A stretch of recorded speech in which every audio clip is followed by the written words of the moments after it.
Buenas tardes a todos. En esta tercera jornada de la reunión anual del Club de Nefropatología de Closen, 28ª reunión científica del Club de Nefropatología, 14ª reunión del Grupo de Enfermedades Glomerulares del Grupo de la SEN, unas reuniones que cada vez tienen más prestigio, más interés, muy interactivas, presentación de casos clínicos, y en esta jornada virtual de este año vamos a abrir esta tarde, tercer día de la reunión, con una mesa redonda acerca de cuánto de cerca estamos de parar la progresión renal. Mi comoderadora es nuestra compañera Rosa Ortega de Córdoba y vamos a hablar con dos ponentes tremendamente importantes y conocidos.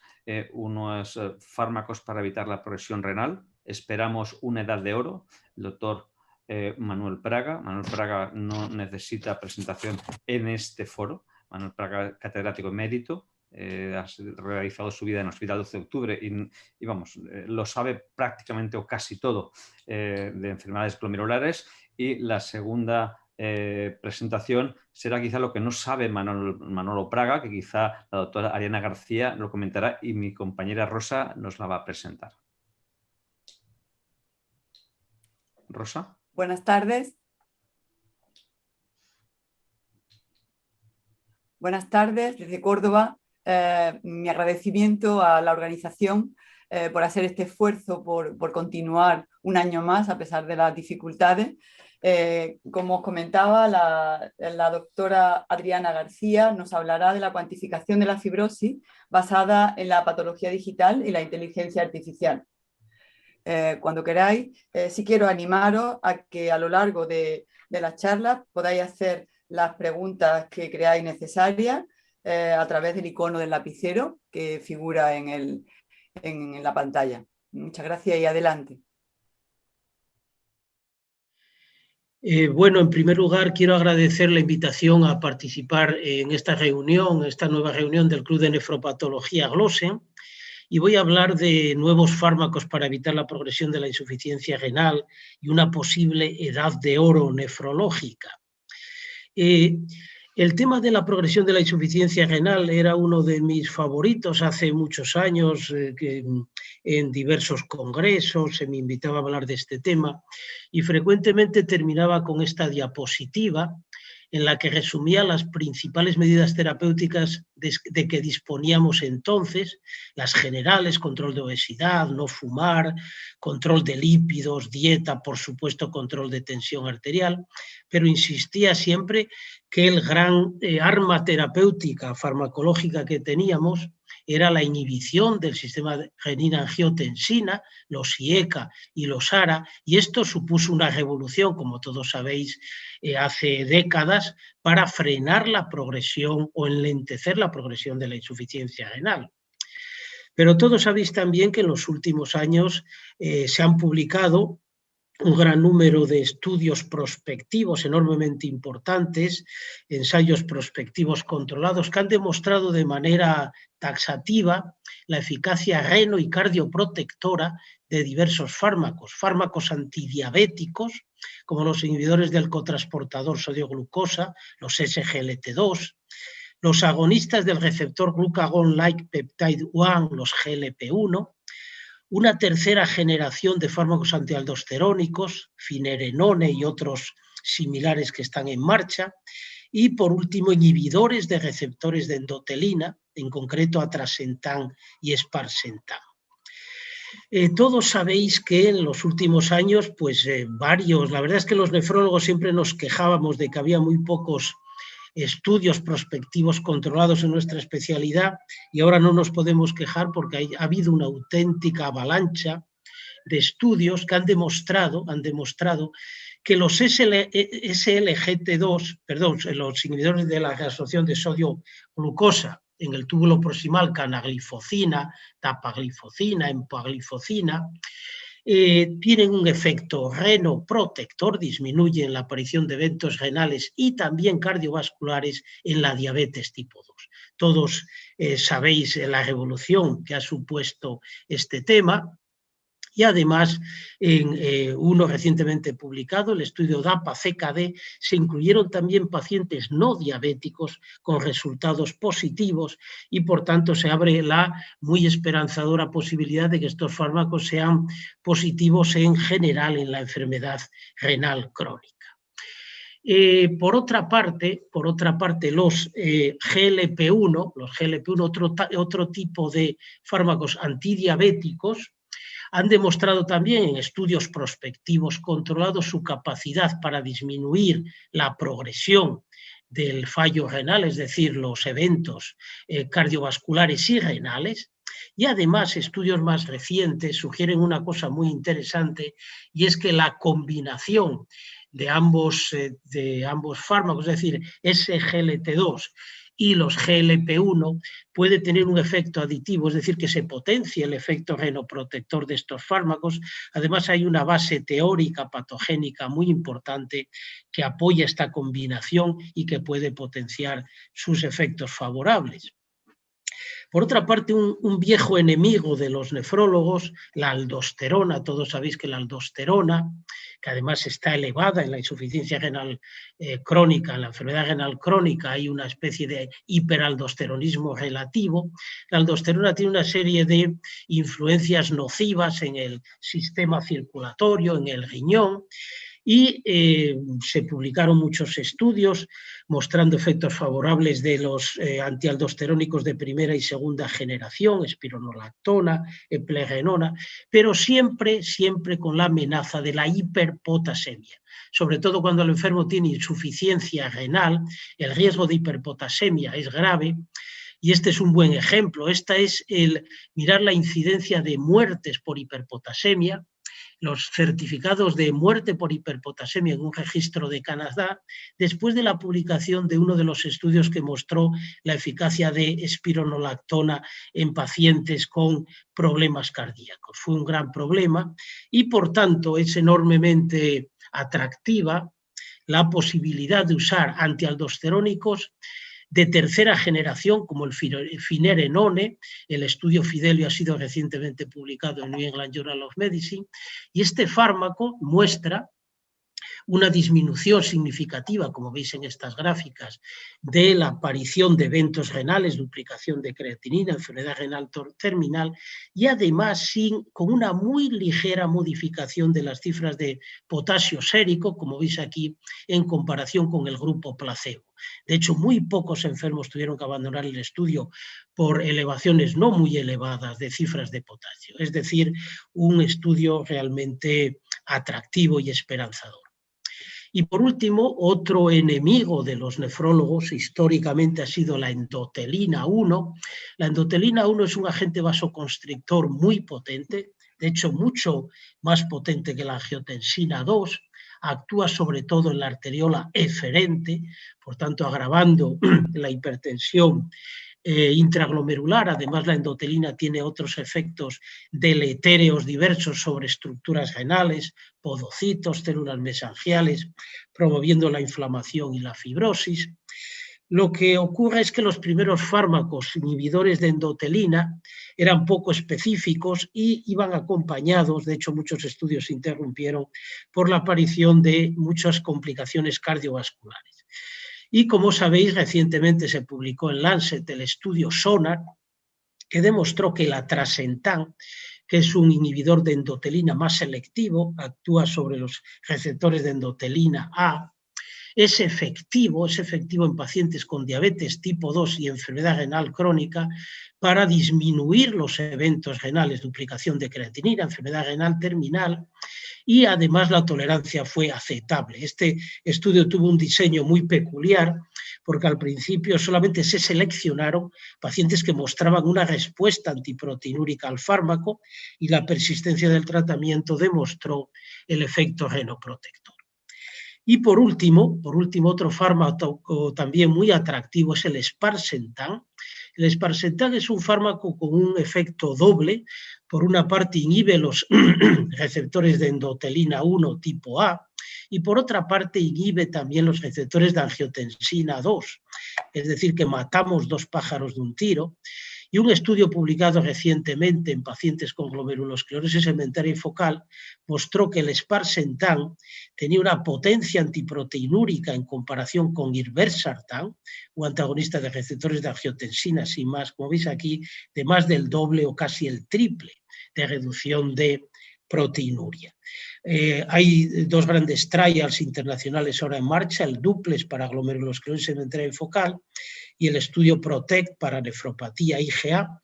Los resultados del DUPLEX ya se han avanzado, aunque no en publicación científica, y han mostrado que se han alcanzado los objetivos primarios, o sea, son resultados muy, muy esperanzadores, y dentro de poco habrá también un avance de los resultados del PROTECT. Por tanto, resumiendo esta primera parte, podemos decir que los nefrólogos hemos asistido en estos últimos años a la publicación de grandes estudios que nos han mostrado, que nos han abierto la puerta de este enorme potencial terapéutico. Lo que ocurre es que no tenemos todavía un manejo práctico suficiente o un conocimiento práctico del uso de estos fármacos. Esto es muy curioso y además contrasta fuertemente con lo que ocurrió con el bloqueo del sistema renina-angiotensina hace años.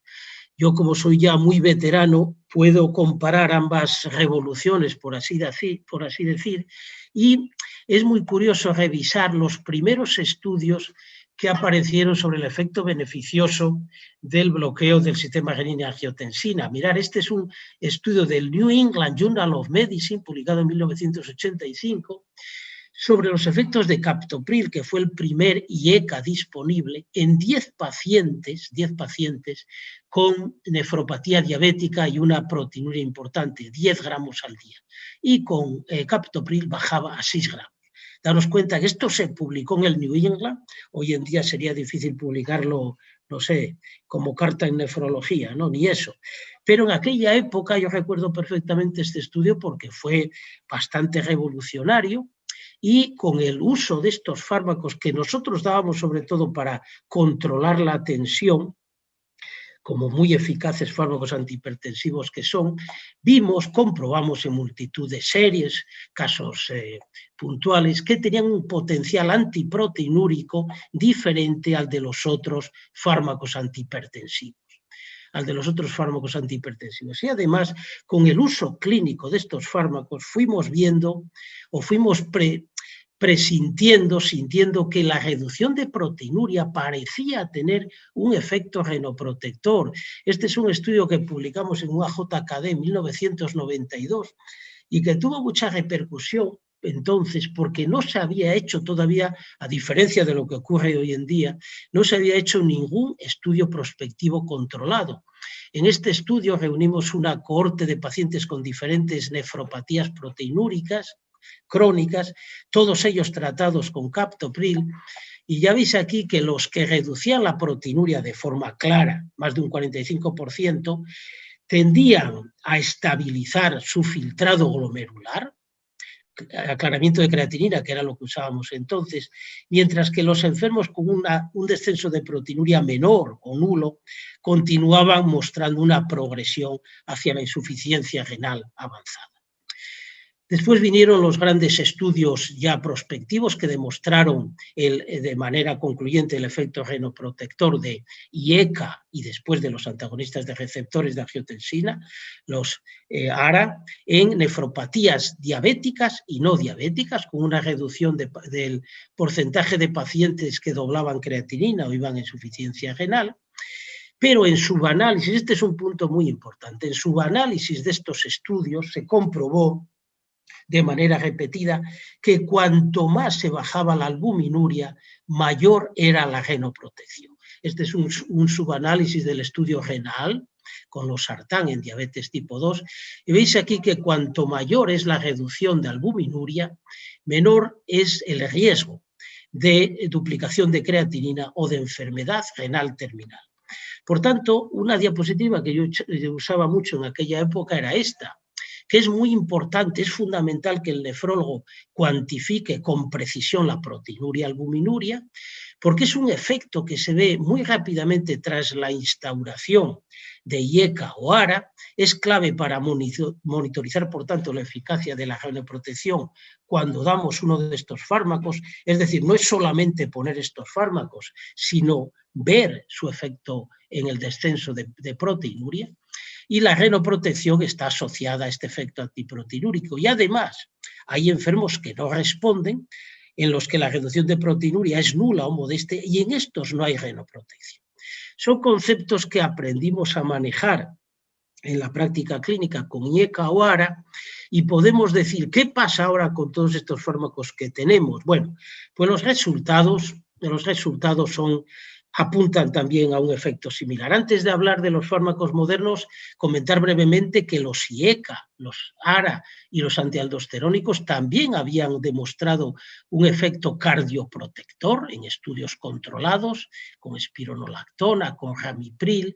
Ya se vio entonces, como en este estudio LIFE con los sartán, el enorme impacto que tienen cifras muy modestas de albuminuria en el riesgo cardiovascular.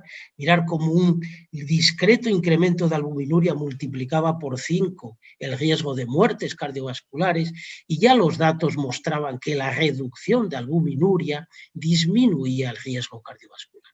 Pues bien, en estos grandes trials con SGLT2, GLP1, etcétera, ya se están empezando a hacer estudios post-hoc para valorar el efecto sobre reducción de albuminuria, y estos resultados son muy importantes, han sido publicados recientemente y me gustaría comentarlos con detalle. Mirar en este estudio, en este post-hoc análisis del EMPA-REG Outcome, que comparó empagliflozina con placebo, mirar cómo una reducción superior al 30% de la albuminuria en la semana 12, disminuía significativamente el riesgo de eventos cardiovasculares, el riesgo de muerte cardiovascular o hospitalización por fallo cardíaco, y de manera muy, muy importante el riesgo de eventos renales, es decir, duplicación de creatinina, insuficiencia renal progresiva. En cambio, los enfermos en los que no se reducía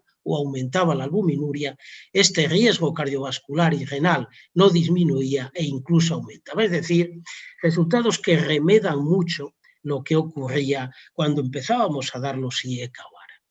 Este es otro estudio recientemente publicado, un estudio post-hoc del CREDENCE, estudio con canagliflozina en la enfermedad, en la nefropatía diabética, y aquí evaluaron la reducción de albuminuria en la semana 26, hubo una reducción media del 31%, y se vio que cada 30% de reducción de albuminuria se asociaba significativamente con una disminución de los eventos renales y cardiovasculares. Es decir, que todos estos datos apuntan a que la proteinuria, albuminuria, su cuantía va a ser enormemente útil para saber cuando ponemos uno de estos fármacos si estamos confiriendo genoprotección o no estamos haciendo nada. Todavía no hay subanálisis específicos con finerenona, con atrasentan, pero ya en los primeros estudios publicados se ve que tienen un claro efecto antiproteinúrico, como veis aquí. Por tanto, cabe esperar que los resultados sean similares, y el sparsentan, como decía, ya ha mostrado una enorme potencialidad antiproteinúrica. Por supuesto, no va a ser solo la reducción de albuminuria, proteinuria, lo que confiera genoprotección. El tema es más complicado. Estos fármacos tienen una diversidad de acciones que tendremos que ir dilucidando, investigando. Es un tema apasionante para la investigación. Este es un subanálisis del estudio con canagliflozina, que mostraba los biomarcadores que se asocian con genoprotección.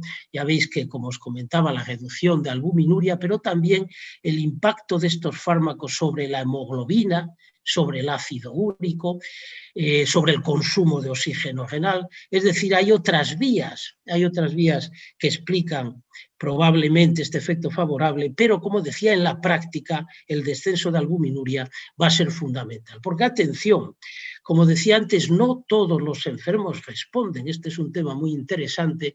Mirar, por ejemplo, este estudio, el Diamond, que es otro estudio prospectivo, pequeño.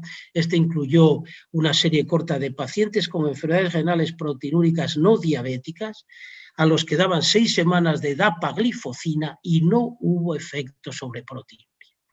Por tanto, no va a haber siempre un descenso de proteinuria y esto va a ser muy importante, la evolución precoz, el descenso o no descenso de albuminuria, para buscar posibles combinaciones de estos fármacos en los enfermos no respondedores. Este va a ser un tema tremendamente interesante para diseñar estudios prospectivos o simplemente estudios observacionales bien hechos.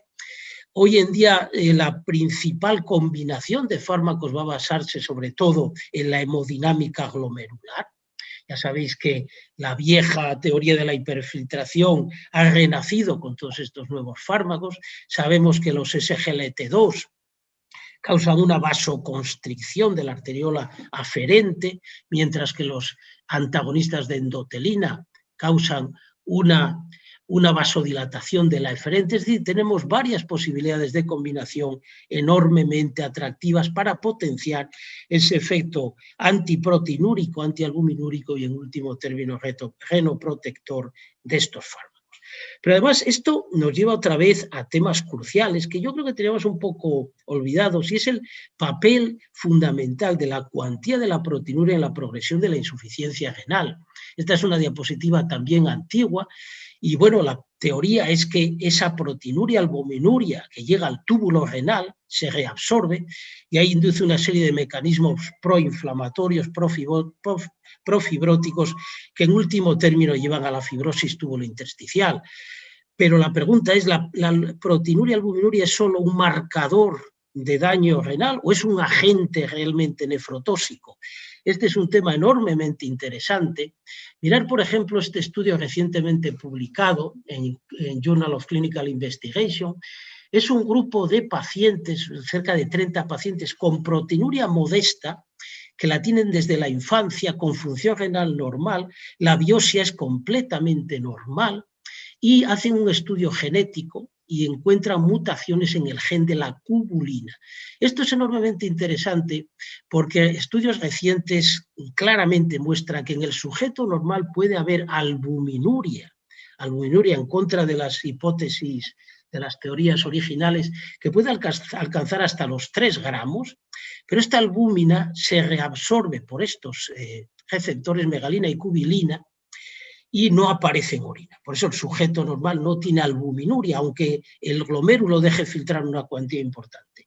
Pero estos autores planteaban la posibilidad de bloquear farmacológicamente con otros métodos megalina, cubilina en enfermos con enfermedades proteinúricas y así de esta manera inhibir ese efecto nocivo sobre el túbulo intersticio renal.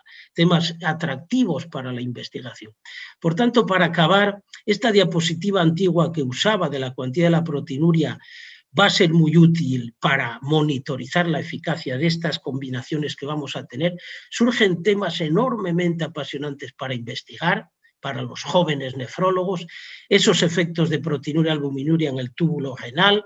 ¿Por qué? Un tema tremendamente apasionante y del que sabemos muy poco. ¿Por qué la reducción de albuminuria confiere cardioprotección?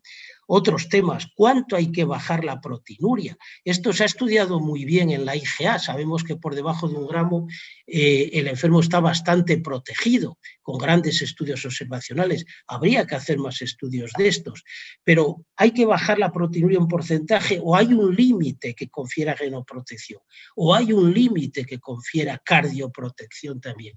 Habrá que investigar todo esto y, por tanto, en la edad de oro.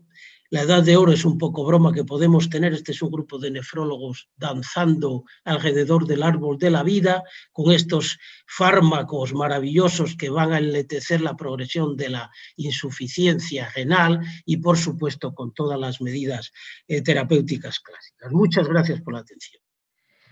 Hola, buenos días. Soy Adriana García, patóloga del Hospital Clínic. Quiero comenzar por agradecer a los coordinadores de la Glossen por haberme invitado a hablar de la cuantificación de la fibrosis basada en patología digital e inteligencia artificial.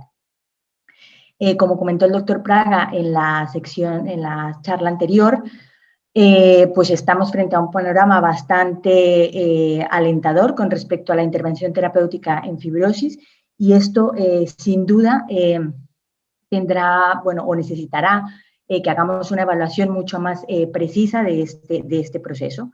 Nosotros, sin embargo, conocemos que la fibrosis es un proceso biológicamente complejo que involucra varias poblaciones celulares, tanto residentes en el riñón como células inflamatorias, y que además desde el punto de vista molecular involucra la desregulación de varias vías de señalización. Por tanto, todo el interjuego de variables termina en el depósito de matriz extracelular en el intersticio, que es lo que denominamos como fibrosis, y que a día de hoy la podemos evaluar básicamente desde tres visiones diferentes. Una, la histopatológica, que es a la que me voy a referir durante esta charla, ¿no? Y luego tenemos la evaluación que se puede realizar radiológicamente o utilizando biomarcadores. Entonces, en la histopatología, de forma clásica y rutinaria, utilizamos la tinción de tricrómico, en ocasiones asociada o no a la tinción de Paz, para evaluar esta fibrosis, aunque también hay estudios que propugnan por el uso de otras tinciones especiales, como el Sirius Red, o en la utilización de estudios inmunistoquímicos como el colágeno tipo 3. Por otra parte, pues la evaluación radiológica o la utilización de biomarcadores, tanto en plasma como en orina, lo que buscan es, uno, tener un método de evaluación que no sea invasivo, y por la otra parte, pues evitar el sesgo o posible sesgo de muestreo que tiene la biopsia. Lo cierto es que a día de hoy el gold estándar para evaluación de fibrosis renal sigue siendo la evaluación histopatológica, y una prueba de ello pues es el peso que tiene esta evaluación dentro de alguna de las clasificaciones relacionadas con pronósticos en patologías como la nefropatía IgA, ¿no? el MES que realizamos, o el índice de cronicidad en el caso de la nefropatía lúpica, la misma clasificación de Banff en la evaluación del injerto renal. De hecho, desde hace unos pocos años se viene trabajando en la vía de estandarizar la evaluación de los cambios crónicos en todas las biopsias de riñón nativo, y esta evaluación pues, también involucra la fibrosis. ¿Cuál es el problema de la evaluación histopatológica, aparte del posible sesgo de muestreo? Pues es que es observador dependiente, y tenemos una discordancia interobservador que a veces no es exactamente la más deseada, y esto especialmente cuando se comparan expertos versus no expertos. Un poco para evitar o para disminuir este sesgo de observación, pues se ha propuesto el uso de escalas visuales análogas, tanto en el contexto del estudio de la biopsia en el injerto renal, como en el riñón nativo. Y básicamente hay son dos las aproximaciones. Uno, contabilizar el porcentaje de tejido fibroso, o contabilizar el área de tejido morfológicamente anormal. Más allá, o yendo un paso más allá, y para evitar el sesgo del observador, pues la otra estrategia ha sido utilizar una imagen digitalizada y realizar el análisis mediante ordenadores, ¿no? Y esta estrategia, pues hay varias publicaciones en esta línea que se viene utilizando desde finales de la década de los 80, y que ya vemos pues que el número de grupos que proponen diferentes estrategias en este sentido va aumentando. ¿Qué implica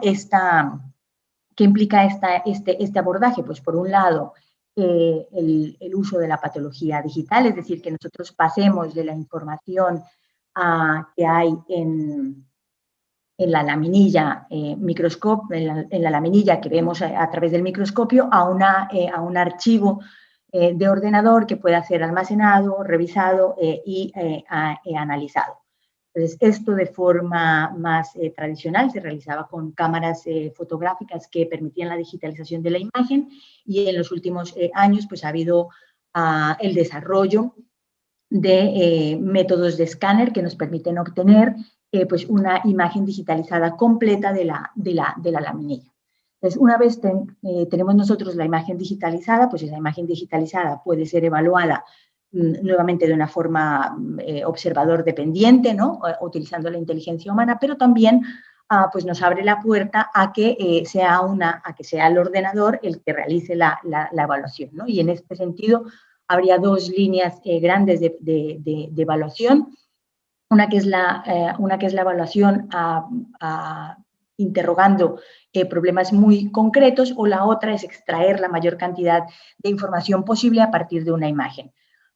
Un poco para hacer el símil con lo que sucede en el campo de la genómica, que creo que es un campo que ya, bueno, que ha tenido un poco más de trabajo, ¿no? El punto de Machine Learning sería análogo a lo que puede ser una PCR, ¿no? En el cual interrogamos un gen en concreto, mientras que las estrategias de Deep Learning serían análogas a lo que es la secuenciación masiva del genoma, ¿no? En este punto, para puntualizar algunos conceptos, entonces hablamos de inteligencia artificial como el concepto más general, que engloba cualquier técnica que hace que un ordenador mimetice un comportamiento humano. Machine Learning como un subtipo de inteligencia artificial en el cual un ordenador tiene la habilidad de aprender sin ser directamente programado para ello, y Deep Learning como un subtipo de Machine Learning, en el cual se utiliza una estrategia de algoritmos matemáticos que siguen el modelo de redes neuronales. Entonces, ejemplos de utilización de inteligencia artificial para la evaluación de la biopsia renal hay muchos en la literatura. Los ejemplos más clásicos pues corresponden a la morfometría, ¿no? Y si nos situamos en el campo de la fibrosis, pues esto sería uno de los ejemplos. Tenemos una biopsia renal teñida con Sirius Red, y se captura esta imagen, o lo que hacen estos autores es capturar la imagen mediante una cámara fotográfica y luego utilizar un programa de análisis de imagen en el cual se excluyen una a una las áreas de parénquima que no deben ser contempladas en la evaluación, para finalmente por subtracción quedarnos con el intersticio, que es lo que se va a cuantificar.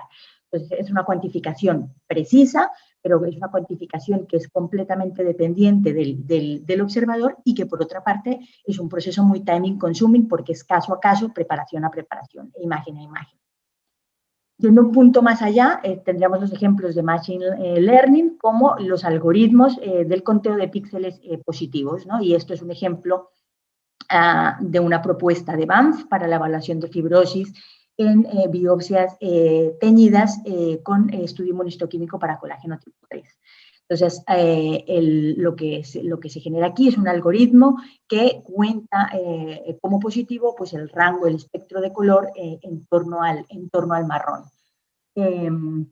Evita completamente el sesgo del observador, pero ya vemos que introduce algunos errores, y esto es el ejemplo, la imagen que presento es una imagen del paper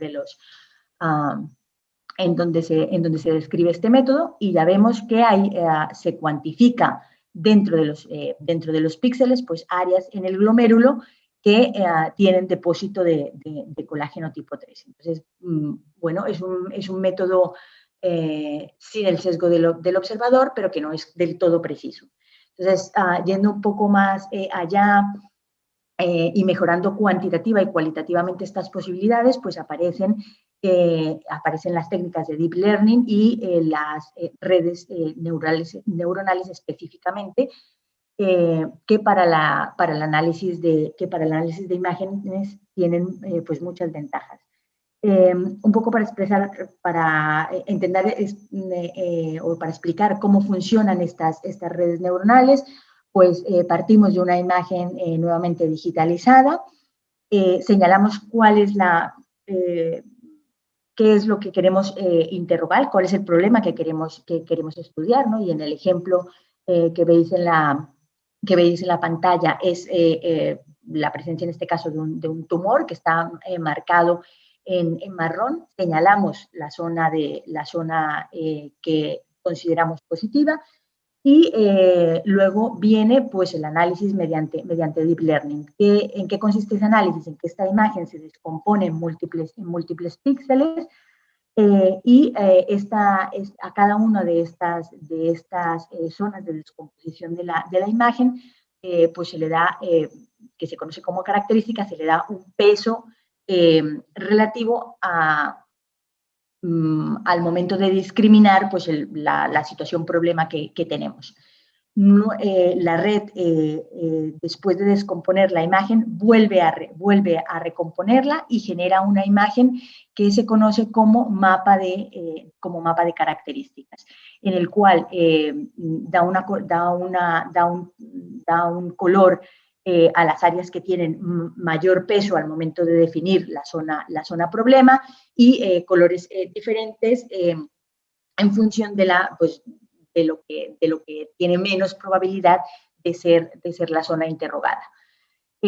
Además, la red neuronal compara este mapa de características con lo que se conoce como la imagen verdadera, que es la imagen marcada, y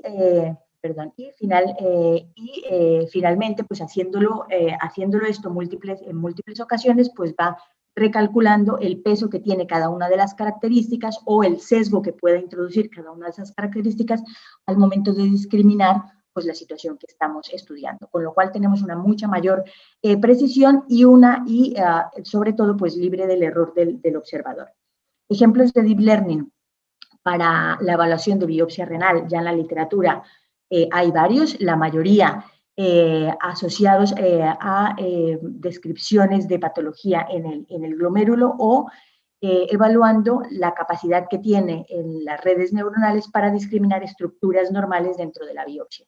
Y esto es un ejemplo de red neuronal en la que se interrogaron biopsias de trasplante teñidas con una tinción de paz, y lo que buscaban los autores era ver si la red neuronal era capaz de discriminar las estructuras dentro del parénquima y además hacerlo en muestras con una variabilidad técnica introducida porque eran de diferentes laboratorios o diferentes tipos de biopsias, en el sentido que utilizaron biopsias por aguja versus cuñas de trasplante.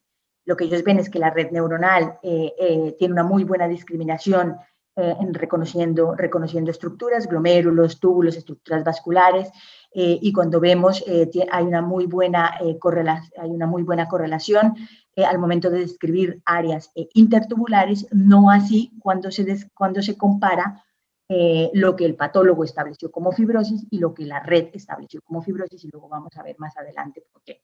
Entonces, ¿qué es importante cuando queremos asistir la evaluación de la biopsia renal por inteligencia artificial? Pues uno, definir el problema de la forma más clara y concisa posible, generar una colección de imágenes que tenga todo el espectro del problema, que haya alguien que realiza las anotaciones que tenga conocimientos sobre el área, desarrollar la red sobre un número de imágenes para entrenarla y finalmente pues la posibilidad que da o que se abre de utilizar esta información y analizarla en el contexto de información proveniente de otras capas, como veremos más adelante. Entonces, en el problema concreto de fibrosis, pues para establecer o para utilizar una red, pues debemos definir cuáles son las estructuras normales de la biopsia, los glomérulos, los túbulos, el intersticio, las estructuras vasculares.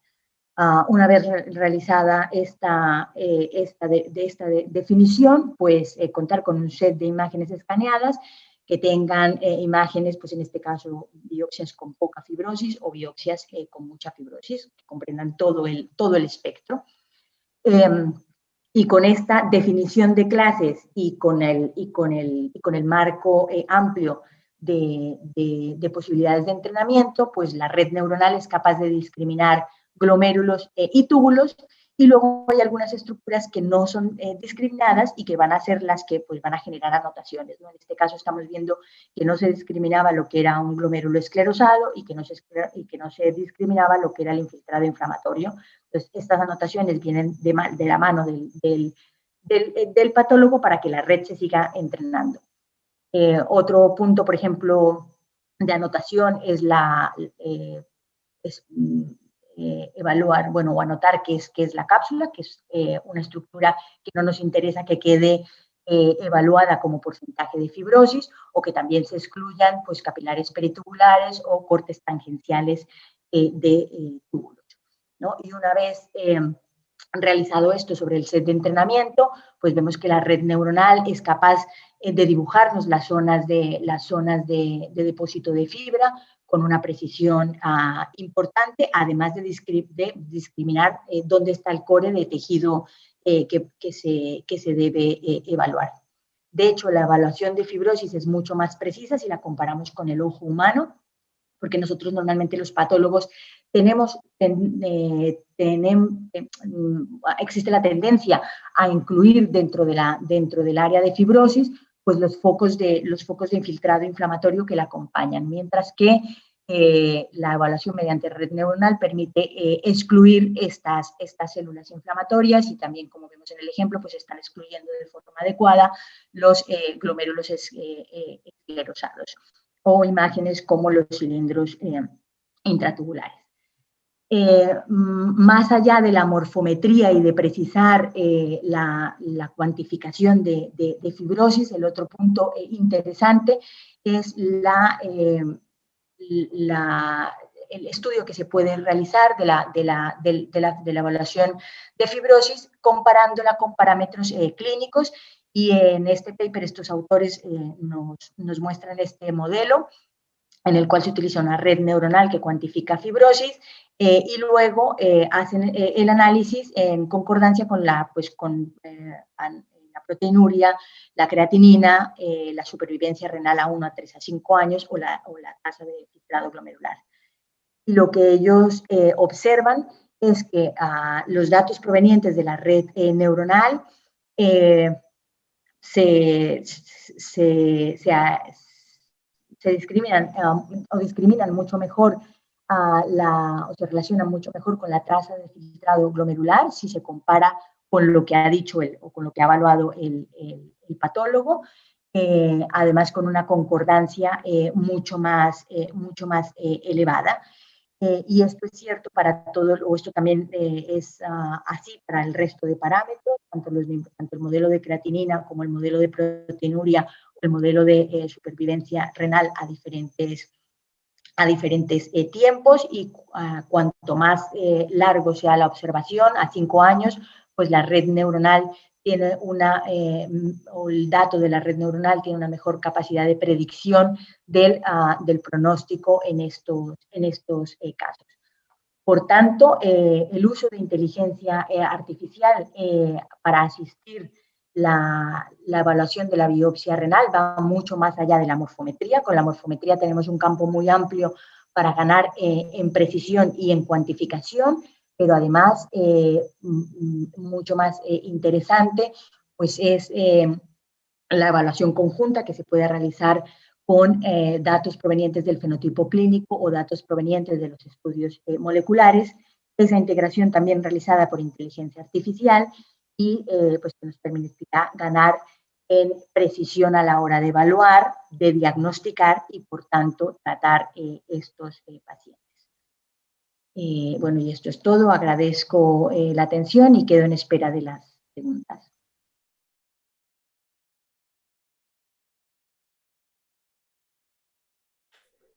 Muchas gracias por esas magníficas presentaciones. Bien, están entrando alguna pregunta. Rosa, ¿tienes alguna pregunta para hacer directamente tú?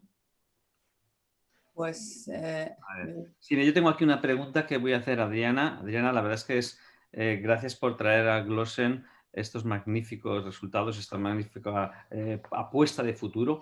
Has comentado que había este procedimiento de redes neuronales, pues es un continuo aprendizaje y que hay falsos positivos y falsos negativos incluso también, ¿no? Y has comentado que un poco se mejora, pues se valoran pues, si la cápsula o unos aspectos y tal, y el patólogo da sus ideas y va aprendiendo. ¿Cómo acaba de mejorar? ¿Que el sistema se va retroalimentando con más datos y va aprendiendo? ¿Cómo es este proceso de retroalimentación? Porque habrá que hacer cada vez más y a lo mejor pues, la Glossen genera un sistema fantástico, porque lo bueno de la Glossen es que somos muchos, son mucha gente, contactamos con técnicos y esto puede hacer que aumente. ¿Cómo podemos hacer que mejore esta sensibilidad del sistema, de la lectura?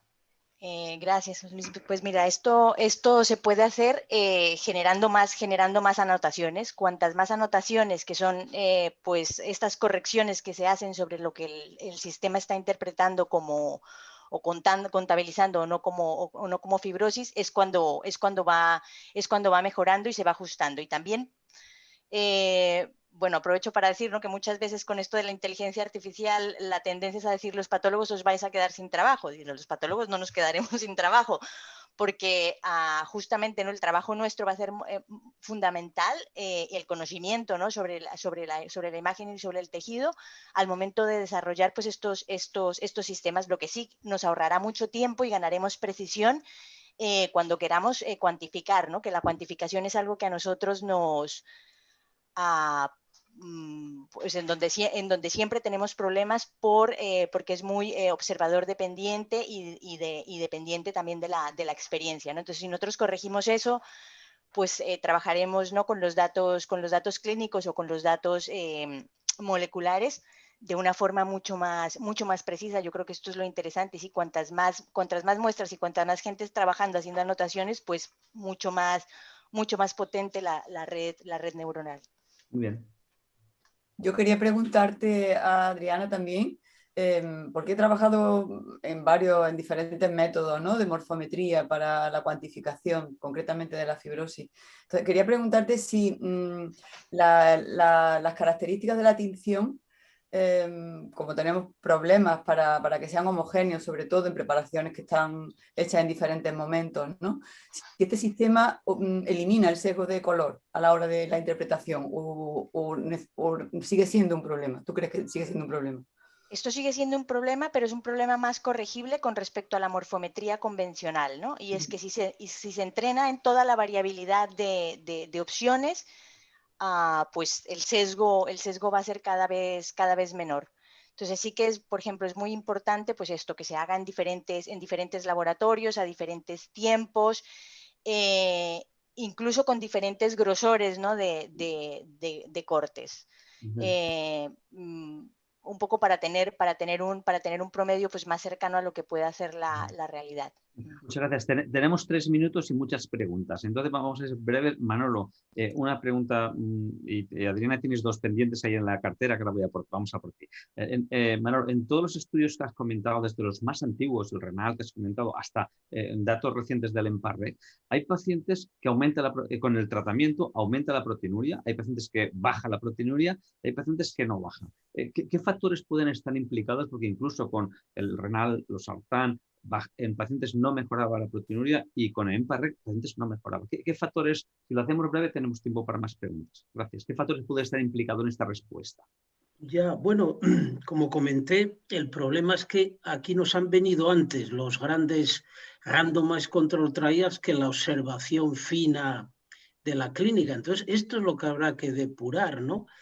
Con los IECA ahora fuimos viendo, por ejemplo, que los niveles de fósforo, que la obesidad, que el mal control de la tensión influían, la dieta pobre o rica en sal, y probablemente sean factores que influyen también en esto, ¿no?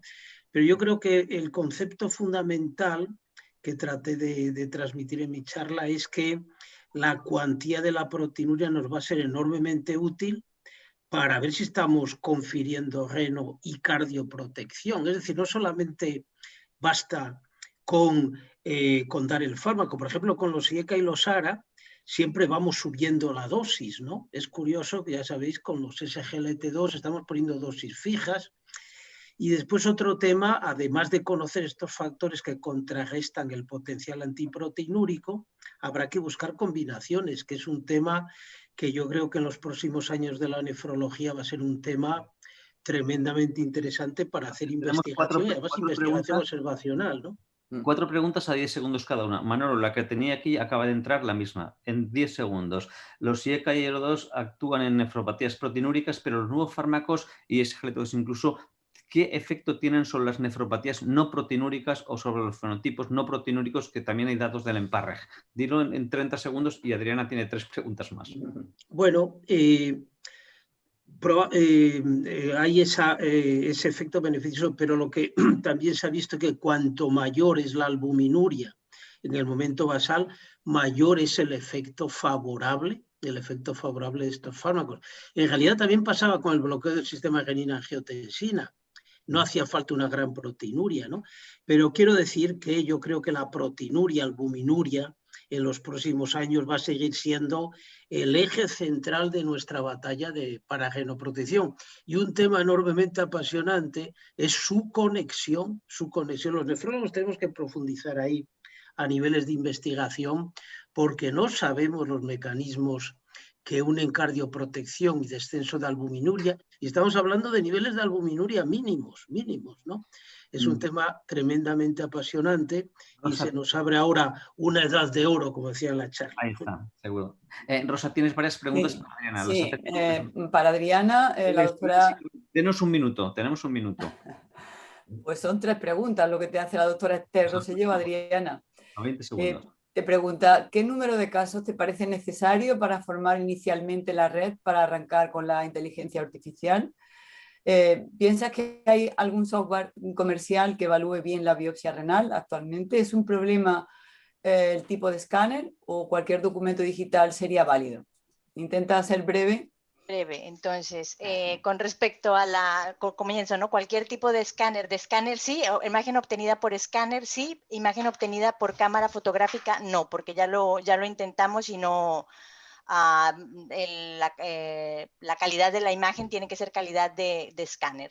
La segunda, no hay ninguna, actualmente no hay ninguna opción comercial.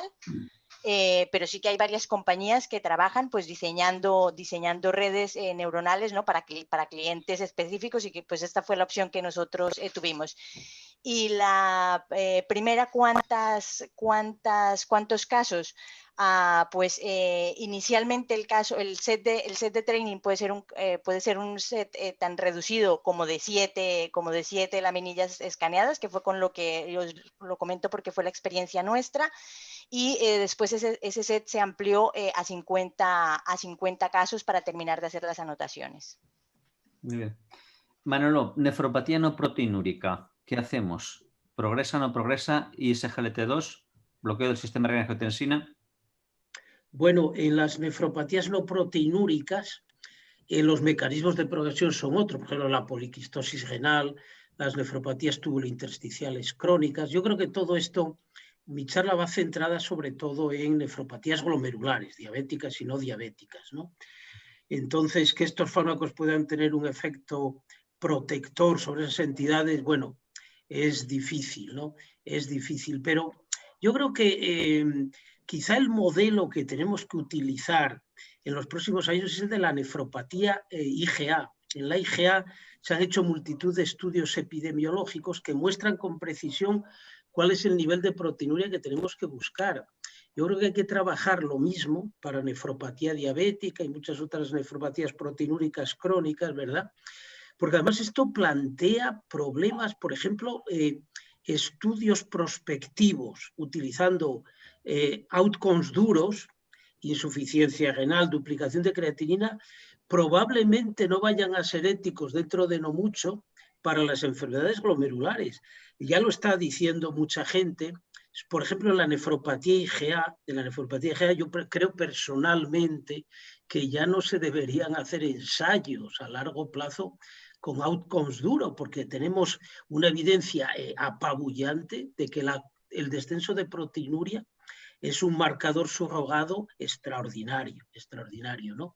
Y esto, si se extendiera, daros cuenta que facilitaría enormemente la realización de trials con estos nuevos fármacos en muchas otras enfermedades glomerulares, ¿no? Creo que es un terreno que tenemos que trabajar todos los nefrólogos para potenciar nuestra especialidad, ¿no? Y que no lo cojan los cardiólogos, Rosa, cierras tú con un último comentario. Bueno, hay bastantes más preguntas, pero ya vamos En regular de tiempo. La doctora Marina Alonso le pregunta a Adriana, dice, en caso de biopsias con edema intersticial marcado, ¿la inteligencia artificial podría discriminarlo bien de la fibrosis? ¿Sería necesario introducir muestras para que aprenda a reconocerlo? Bueno, tendríamos que enseñárselo. Tendríamos que enseñárselo. Nosotros de momento no tenemos datos, no tenemos biopsias con estas características introducidas, pero habría que enseñárselo. Muy bien, pues muchas gracias. La verdad es una lástima porque están entrando las preguntas a docenas y bueno, gracias. Yo creo que has dejado una mesa fantástica para el último día de cierre. Gracias, Manolo y Adriana, por las magníficas charlas y vamos a cerrar esta mesa para pasar a la siguiente parte, que son la presentación de casos clínicos clínico-patológicos. Muchas gracias y seguimos con esta línea que nos habéis dado un estímulo y un empuje para seguir unas líneas de trabajo. Gracias a los dos por las excelentes charlas. Gracias, Rosa. Gracias a vosotros. Gracias a la Glosen por invitarnos y permitirnos estar aquí y al Club de Nefropatología. Gracias, buenas tardes.